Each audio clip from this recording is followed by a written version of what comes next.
နာမည်ကတော့မဆွေထိုက်ဖြစ်ပါတယ်ကျမရဲ့ခါနံပါတ်ကတော့17ဖြစ်ပါတယ်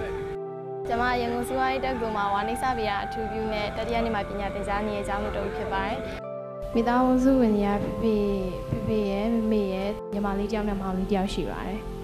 28ချိန်မြောက်စီးကိန်းမှာ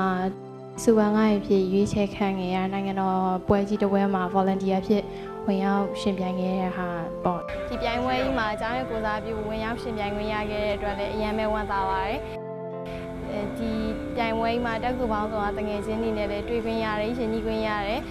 final ထိတက်ရောက်ခွင့်ရခဲ့တဲ့အတွက်လည်းအများကြီးဝမ်းသာပါတယ်ရှေ့ဆက်ပြီးတော့ကျမမဲ့ final ပြိုင်ပွဲကြီးမှာလည်းဆက်လက်ပြီးတော့အားပေးကြပါအောင်ကျမနဲ့အတူကျမရဲ့ပြိုင်ပွဲဝင်တွေအားလုံးအားပေးကြပါအောင်လို့ပြောချင်ပါတယ်ပထမဆုံးချိန်ပြုလုပ်ကျင်းပတဲ့ဒီပြိုင်ပွဲကြီးမှာဝင်ရောက်ရှင်ပြိုင်ခွင့်ရတဲ့အတွက်လည်းကျမအများကြီးပဲဝမ်းသာပါတယ်ရှင်တငယ်ချင်းတွေနဲ့လည်းတွေ့ဆုံနေရတယ်ဒီပြိုင်ပွဲကြီးမှာအတူတူဝင်ရောက်ရှင်ပြိုင်ရတဲ့အတွက်အများကြီးဝမ်းသာပါတယ်